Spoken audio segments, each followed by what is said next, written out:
tua mesa. Olá, sejam muito bem-vindos a esse nosso encontro de pequeno grupo da Comunidade do Redentor online. A gente está nessa jornada no livro de Salmos, tentando a partir dos diálogos com o Pai, crescer no nosso relacionamento com Deus, crescer na nossa intimidade com Deus e a partir dessas resoluções do coração, a gente adentrar a nossa vida com esperança, com graça, com misericórdia, nesses dias que são tão difíceis. E aqui o Salmo 90, que é o salmo que nós vamos conversar nesse dia, que vocês vão conversar e compartilhar no seu pequeno grupo, na sua família, é um salmo tremendo, porque aqui é um salmo atribuído a Moisés, uma oração de Moisés. E a gente estudou já as lições de Deus ao povo no deserto. Em Moisés, aqui, esse salmo, é dito que Moisés já está em avançada idade, então Moisés já teve todas aquelas experiências do chamado de Deus, da vida lá no Egito, mas o chamado de Deus, desse caminhar no deserto com o povo, nas suas dificuldades, nas suas alegrias, nas suas conquistas, mas também nas suas adversidades. E a gente percebe que só poderia ser um homem em avançada idade, que tem uma percepção da vida um pouquinho mais ampla. Eu acho que esse é um primeiro ponto que esse salmo nos traz. É a nossa percepção em relação ao tempo. Eu acredito que à medida que nós caminhamos, avançamos em idade, a gente vai percebendo o tempo de uma maneira diferente.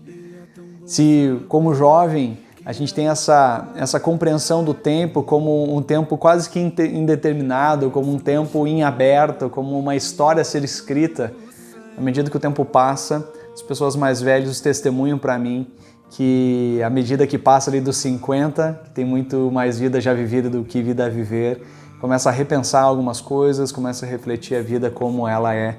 Moisés faz um pouco disso. Eu quero chamar a atenção de você para o versículo 4 desse salmo, que para mim ele marca uma divisão de compreensão de tempo. A visão da compreensão de Deus em relação ao tempo e a nossa compreensão em relação ao nosso tempo.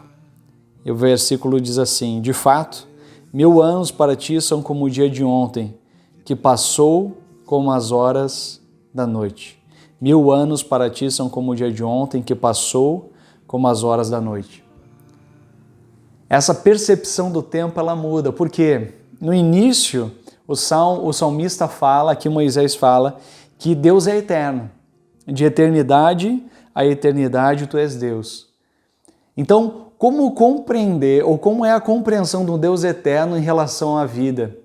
Deus, ele não tem a compreensão do tempo, ele não está limitado ao nosso espaço-tempo, à nossa trajetória humana, mas Deus tem a história nas mãos.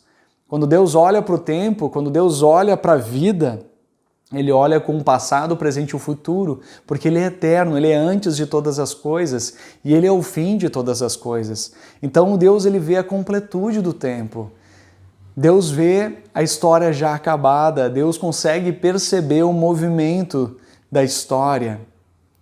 Por isso, semelhante quando acontece com a gente, mesmo num filme que a gente assiste ou uma série que a gente assiste pela segunda vez, pessoas que estão assistindo com a gente estão angustiadas para ver o resultado daquilo, o que vai acontecer, mas quando nós já sabemos a história, a gente fica tranquilo, a gente sabe qual vai ser o resultado.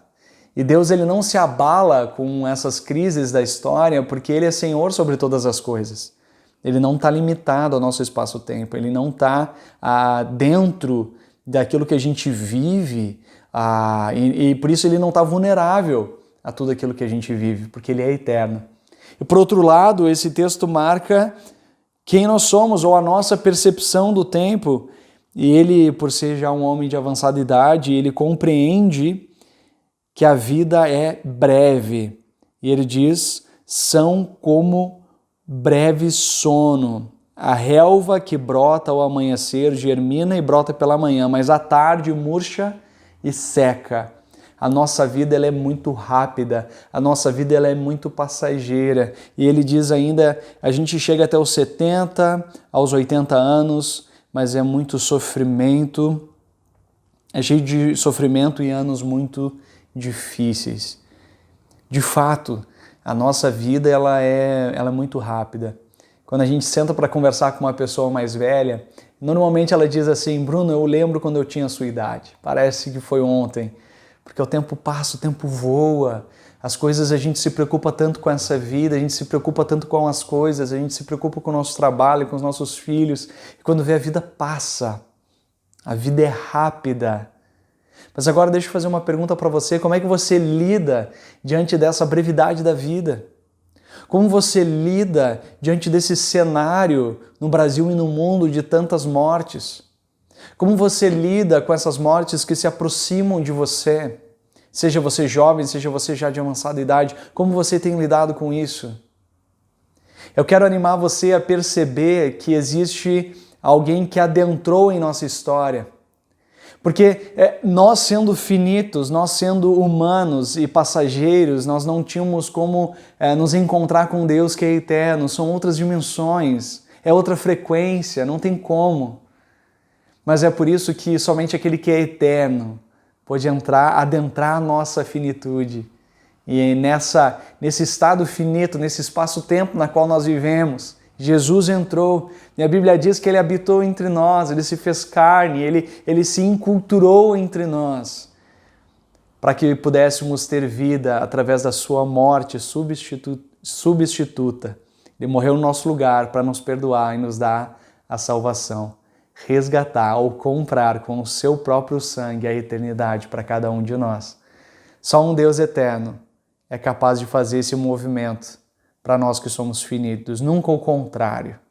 Graças a Deus por isso. E Ele nos encontra na nossa finitude, Ele nos encontra nas nossas limitações e Ele nos enche de esperança. Por isso que o verso 12, que é um verso muito conhecido, diz: ensina-nos a contar os nossos dias para que o nosso coração alcance sabedoria. Eu creio que essa sabedoria da vida, ela se dá no encontro do eterno com a nossa finitude. No encontro daquele que tudo conhece, conosco, que somos limitados em nossa percepção da vida.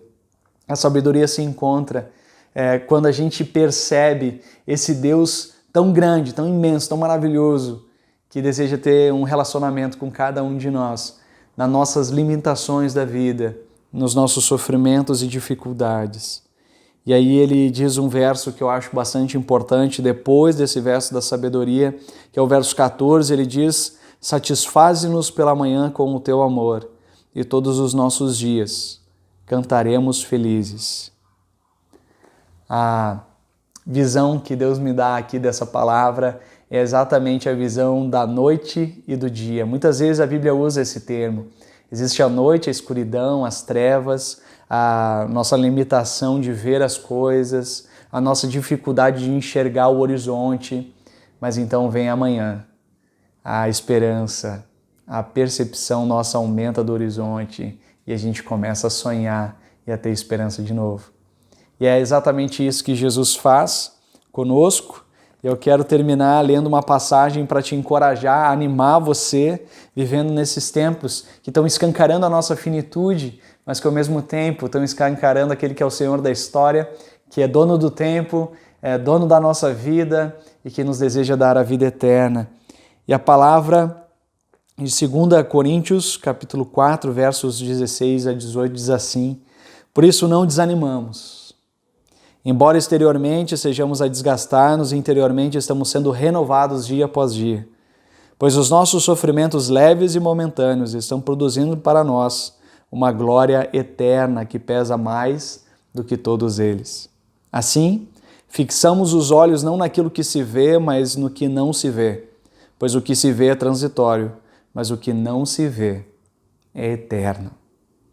Que dentre essa finitude e a eternidade de Deus, você seja movido, não pelo nosso espaço-tempo, não por essa percepção limitada da nossa finitude, mas a partir desse Deus que tem preparado morada eterna para cada um de nós e que veio ao nosso mundo, adentrou a nossa história para resgatar a nossa vida, para a eternidade junto com Ele. Por isso, proclame essa esperança, por isso, busque essa esperança, firme os seus passos nessa esperança em Cristo Jesus. Que essa sabedoria possa sustentar a sua vida. Nossa vida não é determinada por essa história, mas por aquele que é Senhor da história, que adentrou na história e nos resgatou para a eternidade junto com Ele. Que Deus abençoe nessa reflexão e, sobretudo, encoraje você nessa esperança em Cristo Jesus. Deus abençoe.